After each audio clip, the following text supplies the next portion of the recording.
Ryan Melcher was her only grandson, but he hadn't seen her in 14 years. When Doris Day died at 97, he learned the news through Facebook, just like everyone else. The woman who sang Secret Love had secrets of her own. A manager who kept her family away, a $22 million betrayal, and a hidden life behind high walls in Carmel. Now Ryan breaks his silence about the grandmother America loved but never really knew.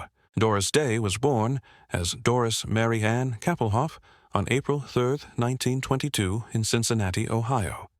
She grew up in a working-class neighborhood with her parents, William, a music teacher, and Alma, a homemaker. Doris had 2 older brothers, but one, Richard, sadly died before she was born. Doris's loss shaped her strong and determined personality. When she was still a child, her parents divorced, which was unusual and shocking at the time. Doris was raised mostly by her mother, and they faced many challenges during the Great Depression. But even as a young girl, Doris stood out for her spirited nature. At just 12 years old, she won a contest by standing on her hands for over 3 hours, earning free dance lessons. This showed the determination that would define her entire life. Doris loved dancing and dreamed of becoming a professional dancer. But when she was 14, her life took a heartbreaking turn. Just before a trip to Hollywood that could have changed her life, she was in a terrible car accident. A train hit the car she was in, and her leg was shattered. It was so bad that doctors thought they might have to amputate. For over a year, Doris couldn't walk and had to go through many painful surgeries. During this time, she turned to singing to help her cope. She listened to the radio and sang along to her favorite artist, Ella Fitzgerald. Her mother noticed her talent and found her a singing teacher named Grace Rain. Grace said Doris was the most talented student she had ever taught. At just 15, Doris started singing professionally. Her first job was at a small Chinese restaurant where she earned $5 a night. It wasn't much, but it was a start. One night, while singing at a local nightclub, she caught the attention of a band leader named Barney Rapp. He had been looking for a female singer for a long time, and when he heard Doris, he knew she was the one. But there was a problem. Doris was too young to work in places that served alcohol. To solve this, she lied about her age and said she was 18. She worried people would find out, but she didn't want to miss the chance to perform. In 1939, when Doris was 17, she changed her name. Barney Rapp thought her last name, Kappelhoff, was too hard to say and too long for a stage name. After hearing Doris sing the song Day After Day, he suggested the name Doris Day. At first, Doris didn't like it. She thought it sounded too flashy, but eventually she got used to it, and the name stuck.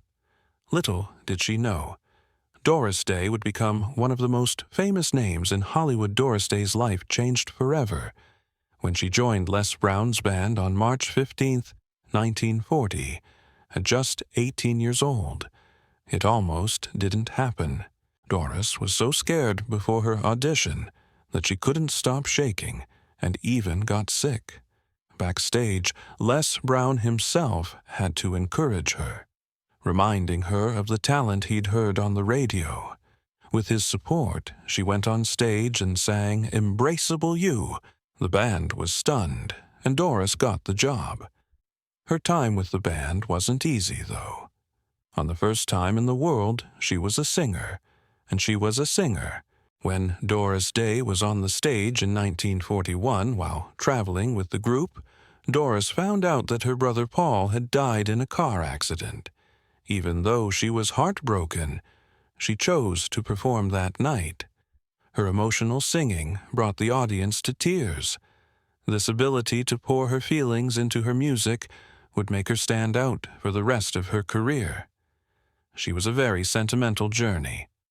Les didn't even like the song at first and called it too old-fashioned, but Doris believed in it so much that she told him she'd quit if they didn't record it. Finally, he gave in, and the song became a huge success. It sold over 1 million copies in its first year and became the theme song for soldiers returning home from World War II. In fact, Doris was sick with a cold when she recorded it, which gave her voice a husky, emotional sound that became her signature. In 1947, Doris decided to try a solo career. It wasn't easy at first. When she signed with Columbia Records on September 1st, there was a lot of pressure on her. She was one of the first female artists to get a big contract like that. A 7-year deal worth $1 million, but even with this big opportunity, things didn't start smoothly. At her first recording session, she found the songs picked for her were boring and outdated. Doris refused to sing them. After arguing with the studio, she was finally allowed to choose her own songs. That decision led to her recording It's Magic, which became a massive hit. It sold over 2 million copies and even got her an Oscar nomination. What made it even more special was that Doris recorded It's Magic in just one take. Everyone in the studio was amazed. The song was so popular that Columbia Records couldn't keep up with demand. They had to stop making other records just to produce more copies of Doris's hit. Doris Day's story with Secret Love is full of surprises. In 1953, the song was written for her movie Calamity Jane, but she didn't like it at all. She thought the words were too mushy and refused to sing it. This put the filmmakers in a tough spot. The director, David Butler, decided to visit her late at night. He brought a bottle of champagne and a piano player, pleading with her to give the song a chance. After a lot of convincing, she finally agreed. The day of the recording wasn't smooth either. Doris had been up all night, fighting with her husband, Marty Melcher, and came to the studio upset and crying. Even so, she insisted on recording the song. She sang it in one single take, pouring all her emotions into the performance. Everyone in the studio was stunned. The orchestra members were in tears, and the sound engineer couldn't even speak. The recording was so powerful that Columbia Records decided to release it just as it was. No changes, no edits, nothing. When the song was released, it became a massive hit. Secret Love stayed at #1 on the Billboard charts for 19 weeks and sold over 4 million copies worldwide. It even won an Oscar for Best Original Song, making Doris the first person to act in a movie and sing an Oscar-winning song. But despite the fame, Doris was nervous about performing it live. She refused to sing it at the Oscars, saying she had terrible stage fright. This upset people in Hollywood, and some started calling her difficult to work with, even though it wasn't true. Years later, Secret Love found new meaning. Its lyrics about hidden love touched the hearts of people in the LGBTQ+ community during the 1960s and 1970s, who saw it as an anthem for their struggles. When Doris heard about this much later, she was deeply moved. She openly supported the community, which was a big deal for a star from her era. Doris Day's Hollywood story began with a twist of fate. One night at a party, 2 famous songwriters, Jules Stein and Sammy Cahn, heard her sing. They were so impressed, they suggested she try acting. The timing was perfect.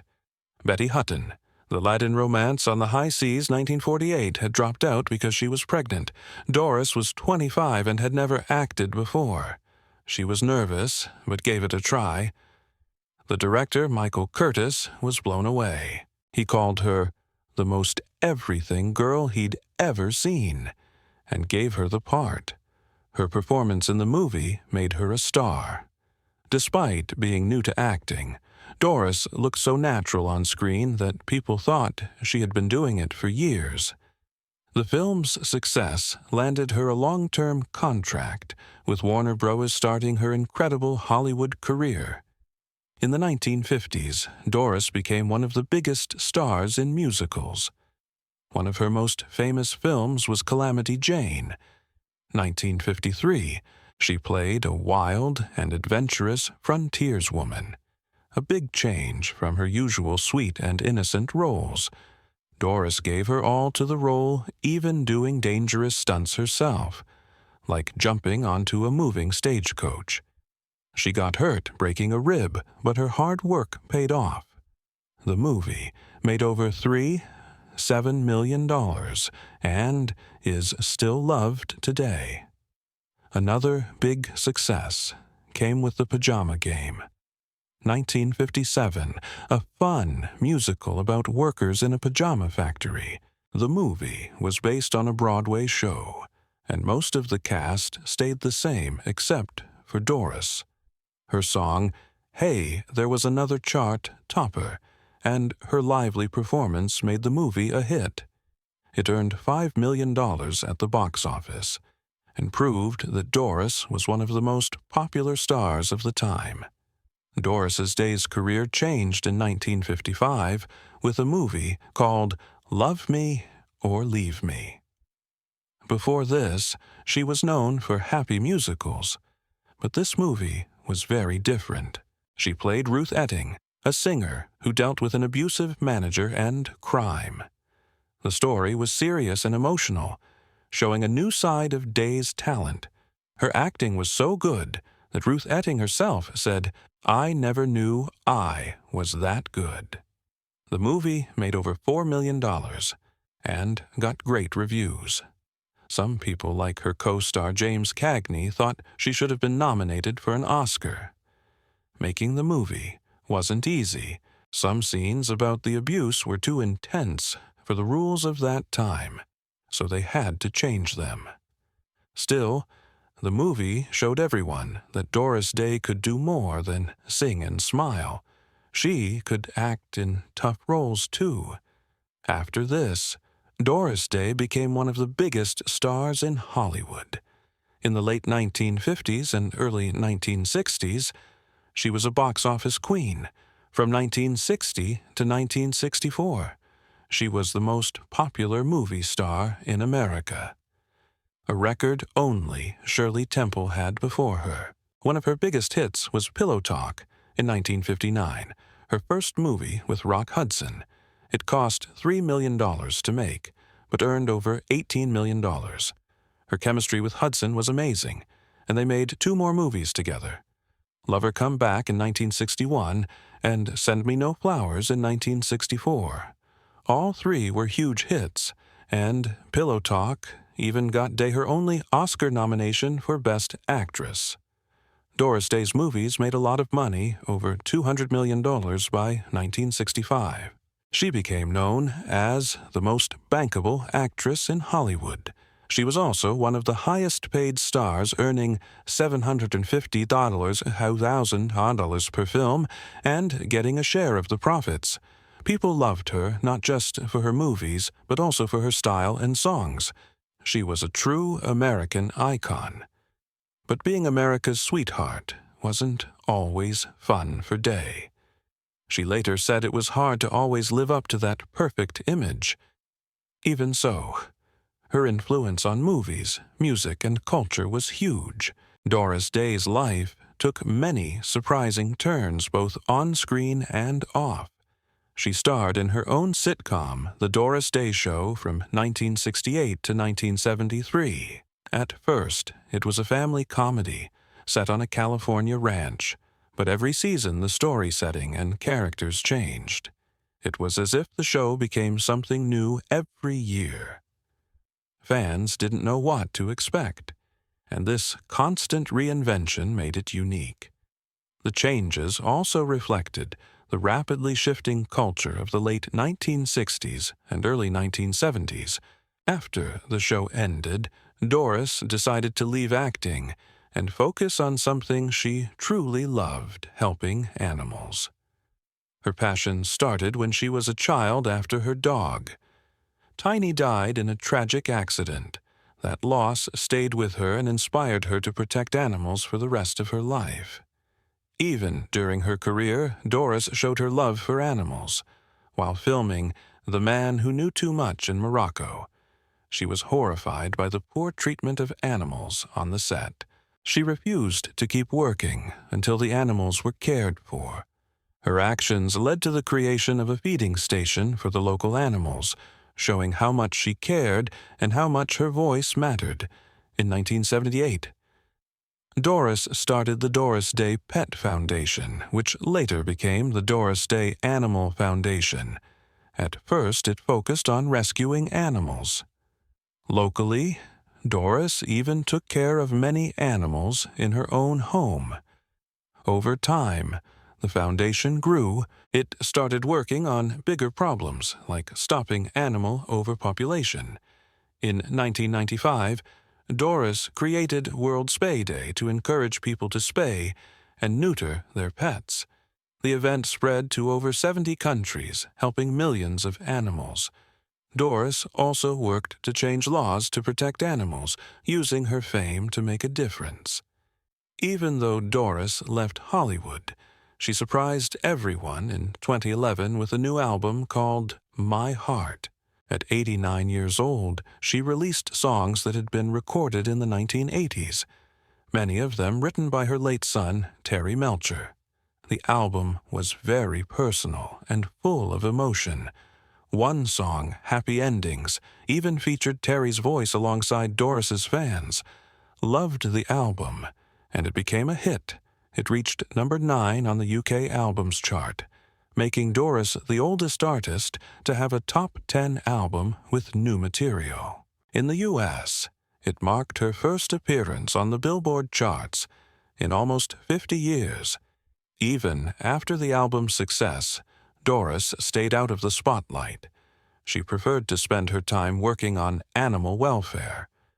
Her last public message came in 2019 when she turned 97. She thanked her fans for their support and reminded them to keep helping animals through her foundation.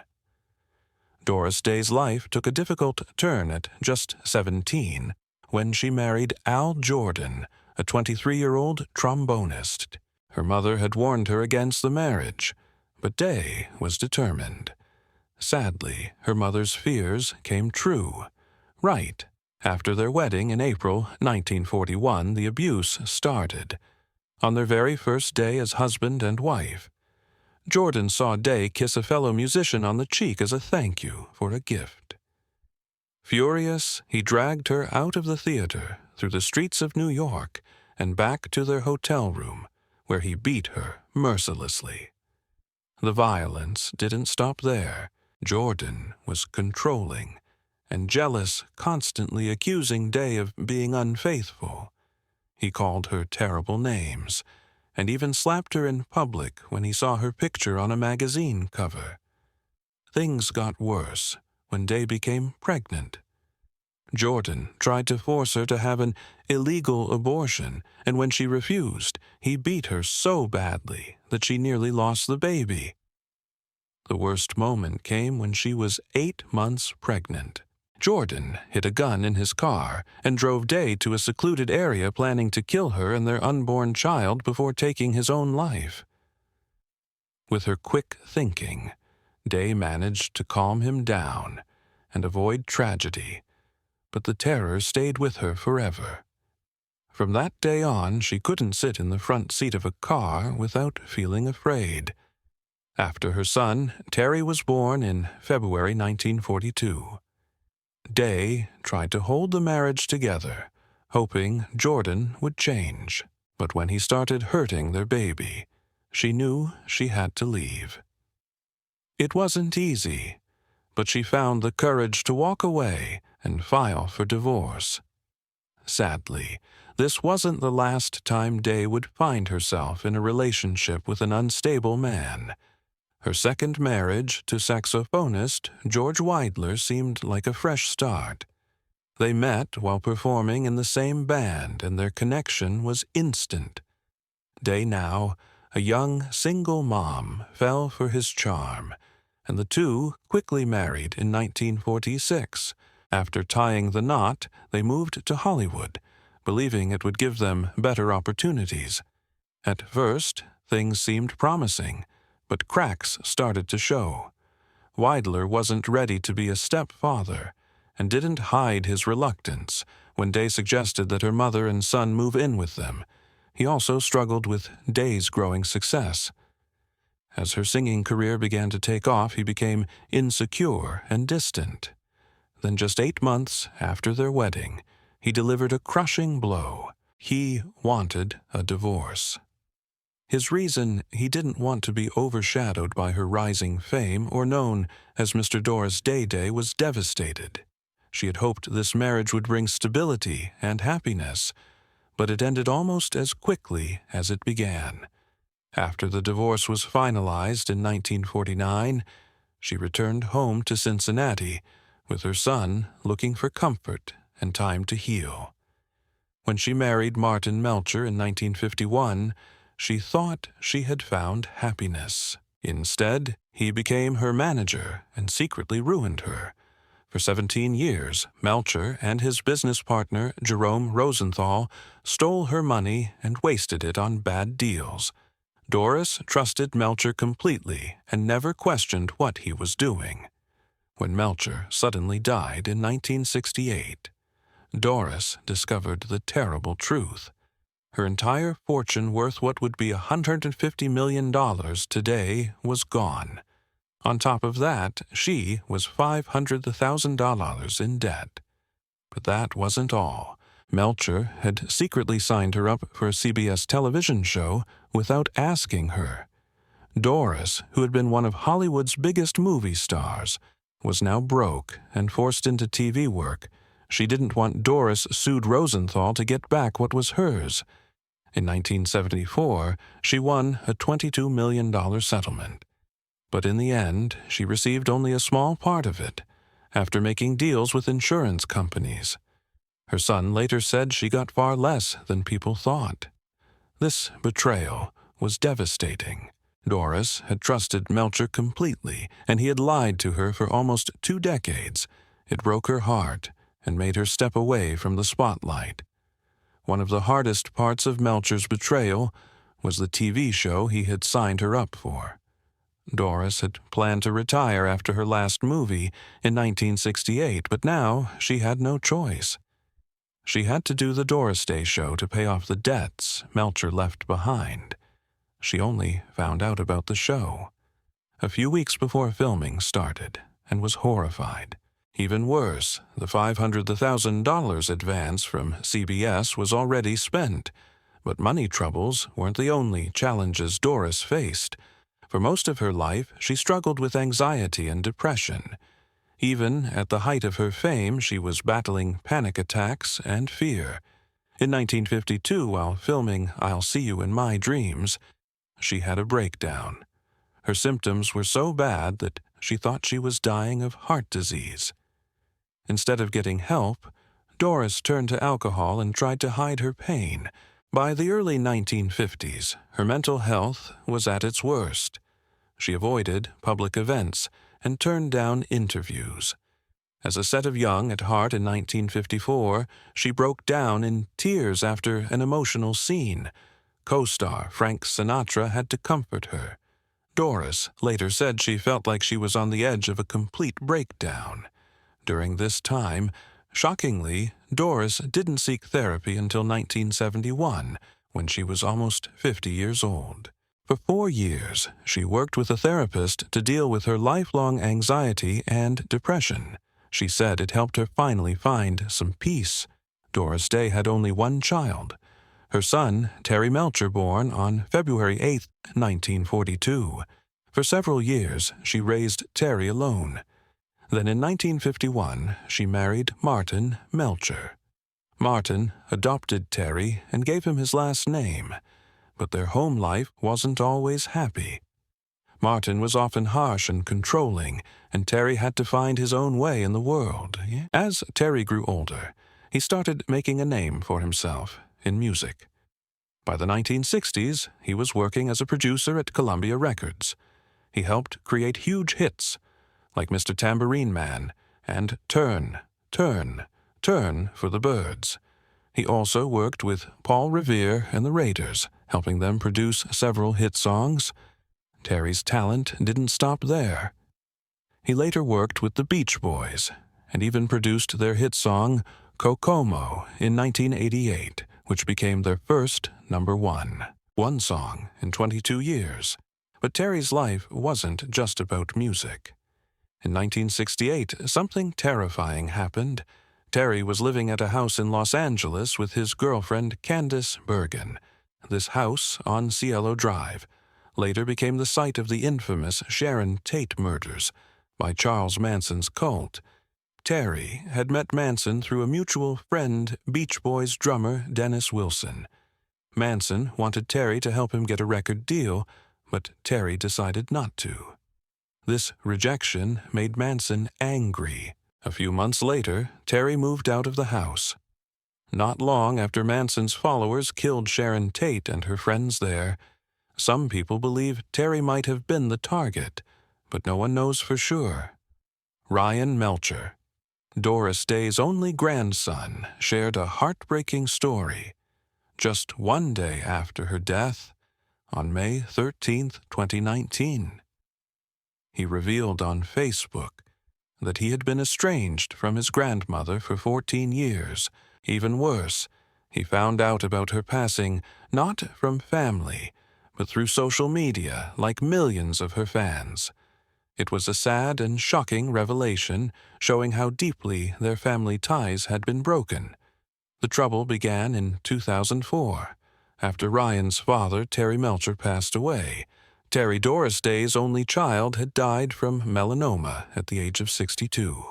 Not long after, Doris reached out to Ryan and invited him to dinner. It seemed like a chance to reconnect, especially since their relationship had been distant after Ryan's parents divorced in 1997, but things didn't go as planned.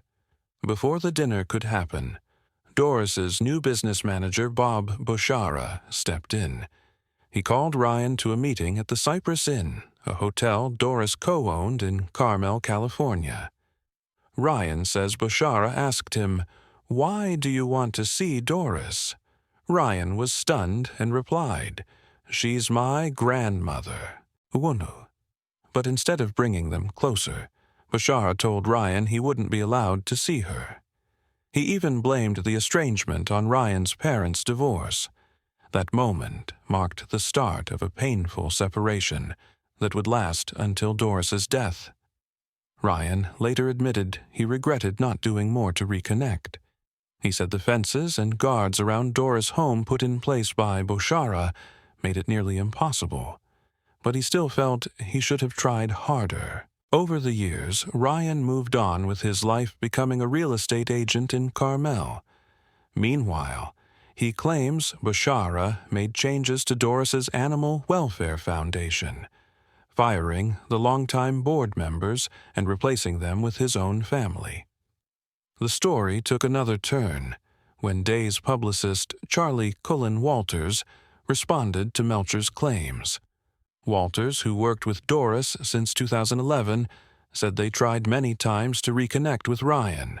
One of these attempts was for Doris's 90th birthday in 2014, which could have been a perfect moment for the family to come together. But according to Walters, Ryan didn't respond. Walters explained that this estrangement might not have been all on Doris's side. He pointed out something interesting. Ryan's own website once had a message asking people not to contact him about celebrity or Hollywood matters. This made the situation even more complicated. On one hand, Ryan seemed to avoid the fame tied to his grandmother. On the other hand, he later talked about how he missed being connected to her. Walter's version of events suggests the story was more about misunderstandings than anyone intentionally pushing the other away. In her later years, Doris chose to step away from the public eye completely. After her third husband, Martin Melcher, passed away in 1968, she became very private. By the 1990s, Doris was hardly seen in public. She lived on an 11-acre ranch in Carmel, California, with her animals, which became her biggest passion.